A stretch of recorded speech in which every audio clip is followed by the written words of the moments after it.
Turning points change the course of our lives, whether it's a big decision, overcoming an obstacle or tragedy, or taking a leap of faith. These stories of inspiration and resilience are what Turning Point is all about. Hello, everyone, and welcome to this week's episode of Turning Point. I'm your host, Priya Sam, and this week we have Ayomide Bayowa as our guest. Ayomide is an award-winning poet. His turning point came early in his life when he fell in love with poetry in his home country of Nigeria. Ayomide moved to Canada in 2016, and he was recently named Mississauga's Poet Laureate. Thank you so much for being here today. Thank you. It's great to have you. So you know what, let's get right to your turning point. How did you become interested in poetry? I started getting interested in poetry from high school. And then we just read poetry to do exams academically, right? The West African Examination Council exams. And then I took it seriously a little bit when I got to university, when I met my friends that are actually poet. And I see how they thrive in poetry, the way they use their languages and all. Like, these guys are really good. So can you guys just put me through on how to get better? And, they give me books. I read books, bunch of books, try to, practice. And then I just got my first hit when I wrote a poem from scaffolding. I scaffolded some literary devices and then submitted a poem, and then it became a hit. And then that way it worked. So was that the first time you ever performed a poem, or was it just something you wrote? I actually wrote the poem, and in order to win the prize, you have to perform the poem. So then that was around the time I actually met this friend of mine that was dedicated to help me. Never knew how to do spoken word poetry. So the first time I thought as a theater artist, we could do spoken word poetry by performing, and I have my friends on the background performing. So then this very guy of mine, his name is called Pojo, and he was one that assisted me then, but now he's dead. So that's the sentiment behind my first start. So I just get to anytime I remember how I started, I have to remember it because he helped me then, and now here I am, and he doesn't have to experience this day. So really bad. Yeah, wow. So do you feel like a lot of the work you're doing now is still inspired by your friend? Well, it comes up most of the time when I win an award, actually, not even when I write poetry. When I win an award and I just get to remember him, how I started then. But I actually wrote my first chapbook in dedication to him. So I'm actually going to do a lot more in dedication to him. But I remember him almost all the time. I win an award. I always think it's interesting when someone becomes so connected to a specific art form and kind of just how it happens. For some people it's writing long stories, and for some people it's painting. But for poetry to have spoken to you at a young age, I think it's so fascinating. And so do you think a lot of it was because of the emotion that was shared through poetry, or was it the conversations that happened? What was it about poetry specifically? I mean, for my start, I started as, I was trying to challenge myself, actually, the way I started. I see my guys in the field, they're actually good. I try to challenge them, but they don't know I'm trying to challenge them. I'm trying to tell you that I can do better. And then they themselves put me through to challenge them. That kind of life we live in Nigeria. We are ready to support ourselves. We don't get jealous of we trying to get better. We help ourselves, and that way I challenged them, and then one of them actually was top 100 in the Poets in Nigeria Poetry Contest. It's called Nigerian Student Poetry Contest. And I became top 20 in the next edition. And that way I told him, bro, you see, I got better. And then it's okay, yeah, you can do better. And since then, I just keep putting my works in. That's neat. So it's a little bit competitive, but also in a supportive way. Yeah, exactly. So tell me about you mentioned your friend, and then it sounds like you've had a lot of mentors along the way. I mean, I won't call them mentors. Yeah, but majority of them are just my friends. Mostly more like peers. Yeah, peers. And did you find this group of friends who were all interested in poetry in school, or how did you all connect? So the first person was on campus, yeah. And it was a year ahead of me. His name is Adio. We call him Adio. And the other one is Shegun Michael. Both of them are actually super good. those guys, when I read them, I just imagine whatever they've written. Like, I don't understand. Okay, I didn't understand them, but now, given how much I've grown, into like being a poet myself, then now they don't understand me now. It's like way around. They don't understand what I'm writing now. They complain all the time. I don't understand what you've written yet. Bro, don't worry. That was how you started. And that was how it is now. But that's how it is. What inspires your poetry? What topics do you like to write about? I write about intersectionality, different phases of oppression. I write about migration, asylum. I write about, inaccessible traumas that happen after migration and accessible traumas. I write about the homeland where I come from. I write about being over the seas. And I write about forgetting. I write about remembrance. I actually write about celebration for life and death, both of them. And basically, something I know that occurs in all my poem is actually connecting my experiences with my grammar, with everything I write. Because like this very poem I wrote for Ejaz Chowdry, I just actually changed the person, but it's about my grammar because every story I ever heard as a child was from her. So she has this good storytelling habit, the way she tells it. And then from there, I just get to reflect on how she tells the stories and I put them into how I tell my story and see how they grow. Wow, it sounds like she's had a big influence on your life. A very big influence. What was she like? Very kind and very interesting to talk with. Very, very interesting to talk with. She accepts everyone. Like an African woman, she cooks for everyone that comes around. She's ready to, and the funniest thing there, whenever she gets some money, she gives me the very money. So she doesn't have anything to do with the money at a point. So just tell me, take it. And unfortunately, she's not even alive to see me become a big poet now. Well, I'm sure she would be very proud of, very, very proud of what you've done. Yeah, and how you've honored her memory. What brought you to Canada? My father. He came here some years ago, and he had this very big plan of bringing his children over to Canada. And that's me here. Moving to a new country often comes with a lot of challenges. I've done it before too. So what are some of the challenges you faced coming to a new country and also being a poet? Okay, way too much. Actually, especially Canada, it was actually difficult. Okay, let's start with the basic ones. Transportation, communication, language barrier. Not really language barrier. English is the lingua franca, but, the accent, right? And, there are a lot, but I can't remember a lot. But let's just put it, communication, transportation, and then trying to connect with the people back home. That was a thing too, because you just left these people and you still have a fresh memory of how it is with them. Try to assure them that someday I'm going to come back. You guys just don't worry about that. And it was like a lie because no one, especially my ex-girlfriend, she broke up immediately and she was like, nah, you're not going to come back. I'm not going to come back to you. She never believed then. That's just the end of our story there. And, these things, it's just like, it just brought me straight to the library. Actually, when I came here, I started going to the library like 2 weeks after. And then I started reading Raymond Solstack. I fell in love with his poetry. He actually influenced my first chapbook. Oh, wow. So you went to the library when you got here. You started kind of immersing yourself in... Straight up. Yeah. Straight up. And then where did you do a lot of your writing? Was this mostly in school or...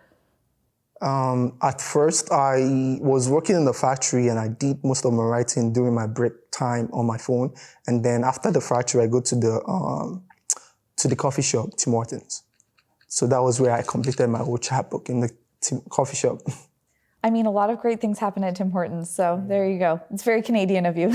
Yeah, very Canadian of me. Tell me more about how poetry has shaped who you are today. I'll start with how I actually deal with life generally. I don't take life too hard anymore, like compared to how I was in Nigeria. And given how I express myself too, because as a poet, if you try to express yourself, you overtalk, like you oversay things, there's overstatement, there's understatement, right, in poetry. And trying to balance everything is like, you need expertise. So for a poet that is actually expert in all these things, how I express myself has changed. How I talk to people, how I respond to people, how I respond to critiques, how I respond to like racism sometimes. Poetry has actually like shaped everything. Fanshawe College's continuing education programs are one reason the college is a leader in part-time adult education. These programs are designed to upgrade your skills and enhance your career. All of the courses are part-time and most are delivered asynchronously online. Whether you're an entrepreneur looking to gain a new skill, someone getting ready to re-enter the workforce, or a professional looking to learn something completely new, Fanshawe really has something for everyone. Registration for winter courses is now open. There's so much emotion in a lot of your poetry, so it sounds like you're able to channel a lot of your real life experiences into your poetry. I mentioned in the introduction, you're the Poet Laureate in Mississauga. How did you become the Poet Laureate? By trying and by not giving up, like sleepless nights. And the first time I actually applied for being a Poet Laureate was the Youth Poet Laureate of Mississauga.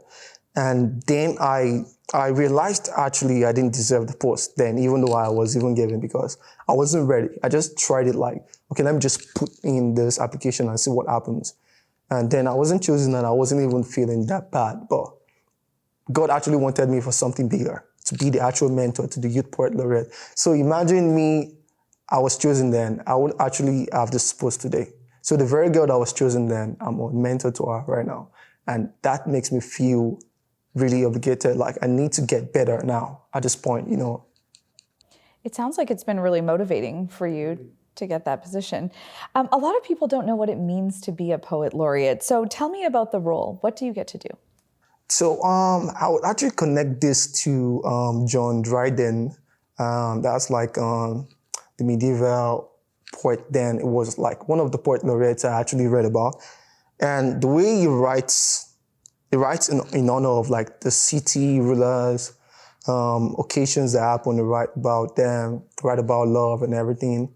And in my own stance, like aside from the way the city defines the post, and I would say the Poet Laureate actually has to channel his own pathway of being a poet or Poet Laureate and share with like other poets in the city and see if there's anyone like him out there that could actually follow the pathway or find another way from that pathway. So all I'm saying is that like the way I started writing poetry, I started like in the hardest way. Like I started submitting to contests and getting rejection every single time. And the reason why I realized that the reason there is I never obeyed some instructions. I didn't deserve some publications. So some poets out there don't understand that they're not doing some things right. So this way I could tell you that this is the way we can do it. We show them new ways of doing things, workout workshops, try to write with them. And, there's something about connecting other poets with professionals. So you need validation as a poet, right? So you need someone to tell you that you are doing the right thing.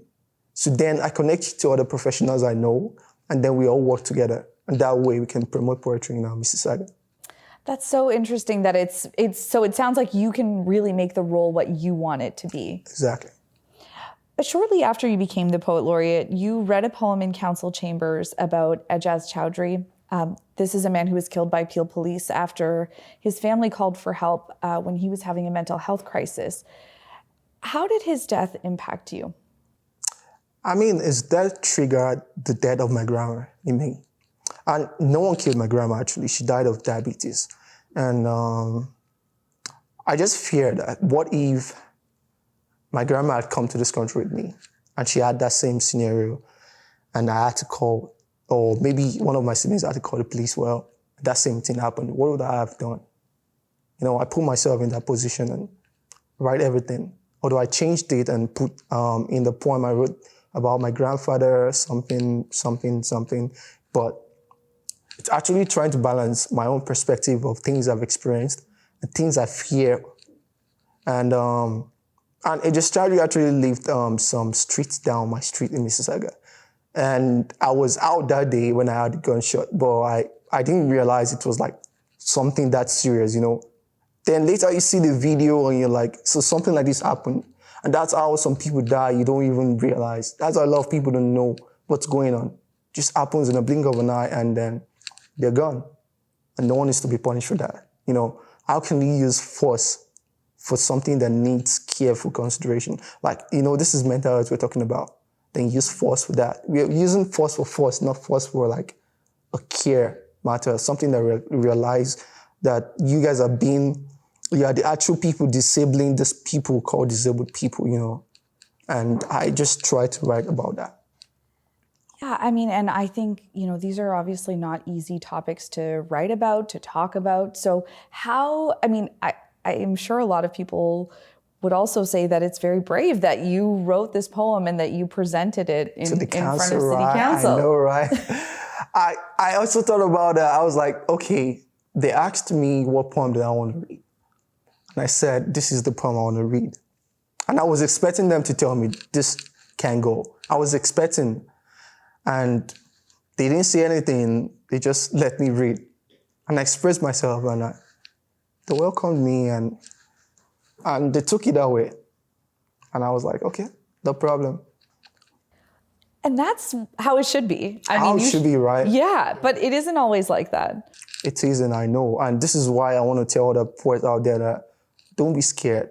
Or there are some grounds like require like careful consideration before you actually put your poems out there. But like in this kind of scenario, like you need to speak up because no one is going to speak up for the family at this point because the community tried all they could. They protested, they did everything, and the cops are still there. They don't want to release their identity. They don't want to tell them, or they don't actually want to convict these cops. And we understand you're doing your jobs, right? But you've done something wrong.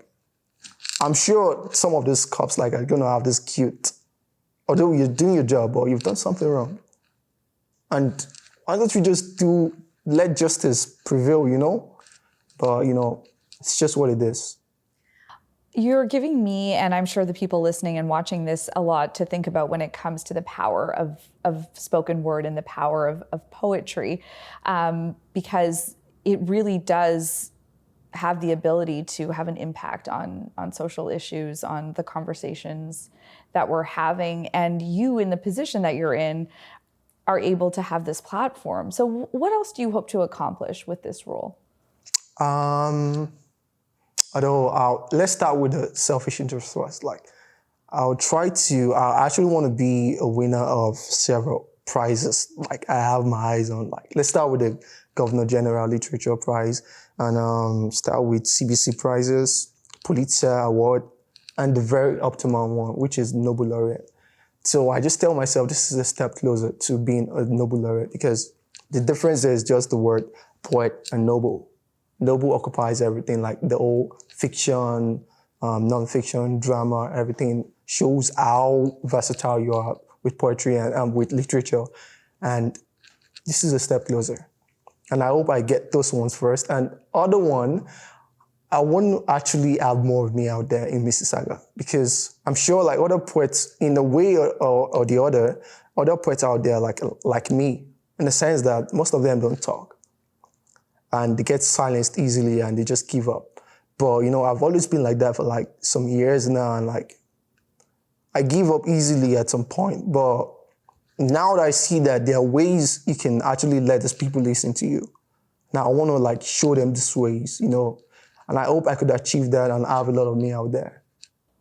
I think that you will have a lot of success. You've already proven that you're able to, take some of these tough topics. You're not afraid to talk about them. I think that's already really inspiring. And I mean, all of this started from this interest that kind of started growing in high school and continued to blossom. That's amazing. Yeah. I can imagine. Did you ever think that you would have a career in poetry as you kind of look back at those early days? High school, I would never imagine. Even my teacher, Mr. K, wouldn't have imagined. No one would have imagined, actually. But I realized there was something about me in university, especially when I started with my first poem. I realized there was something about me. I realized there's a place I'm going, although I don't know how big it's going to be or how small it's going to be, but I knew that with this poetry thing, it was like a way for me, and I took it seriously and I started writing. Although I had way too much rejections, but I wish I just didn't give up from the start, because I could have gone way farther than this. It sounds like you didn't give up, though. Here you are. Yeah, I know. And those early, I think a lot of us look back on our early days of our career, and there are always those people who don't believe in you, right? But it sounds like you're finding a lot of people who do at this stage. Yeah, and I'm proud of myself and my family for bringing me up here. Yeah. Oh my gosh. Well, we're so grateful to have you here as well. Thank you for sharing your turning point. I look forward to following your journey. And before we say goodbye, you're actually going to read the poem that you read in Mississauga City Council dedicated to Ejaz Chowdry. All right. Falling walls met floating portions for Ejaz Chowdry. Summer window fractures with an open-ended pestilence of kamikaze flies settling on black blood fresh from Kawasaki. Of that life which matters, traveling back from offering itself to the firmament, to relive a placard reason for reincarnation. Of Regis, a Toronto hybrid ladybird, somersaulting a balcony, deck neck, causing a Degas effect, homely like a toddler's innocence when sharing a carelessly placed piece of magnet with its household intolerant LCD TV screen. Or diasporic, like the arrival of immigrants ready to stay, as color works of obsessed dreams. My grandpa's neck beard is ostrich scars. His bruise, red as a plague pool, fresh from an out bedroom fall, is the foremost warning to the odors of his body. It dries up at every glance. His collarbones melt his breathing. And his herbs are goals of slow blindness. However, responsibility recycles. In the room of the living, I am coffee ready. To add is whiteness jumbo, salt or sugar. He can't pick 2 words at a time. Not even his favorite fruits, lemon or Lebanon, from a browser tray. I school his daily Montessori. These are no pills. Repeat after me. They are not felons on the run in my truth. Before shutting down everywhere, everything, including the convenience store he gambles in his head. 91.1, the correct decimal place of Canada's Jazz FM. And no one is listening. And this is how humans feel or suspect a god is using them without consent. Witnessing armed spiders crawling a high-rise building for gun points, mental checks and balances, a piece of bloody music that catches my grandpa's reflexes, where its instrumental could see them. Clearly, apart from his refraining panic pause. Front page, bulletin columns. A flower vase fills the street because Francis can't tell the root of the fire that deforested horribly at Moses eavesdropping Sanders. Following page. As always, the world remains a snooker board with Zuma masks emitting nuclear balls. Summer window welcomes gull appearances of a morning star sunset, and of tints pictorial under the orange save light. On red fine print Father's Day letters litter my heart. And you're not alone. Kinetic dolls freak me out. But as Grandpa once said, until you start creasing into linings of goatee wrinkles, as Yard's Halloween emblem, into something so spooky, but cool as hell. Thank you. Thank you so much, Ayomide. That was so powerful, and I think we can all see why you're the Poet Laureate for Mississauga, and we look forward to following your career ahead as well. Thank you so much to all of you for watching and listening today. If you liked today's episode, leave us a comment. We love hearing from you. You can subscribe to us, of course, on YouTube, on any podcast platform. And we hope that if you have a Turning Point story, you'll share it with us too. You can email us at turningpoint@priyasam.com. Until next time, take good care of yourselves and of each other.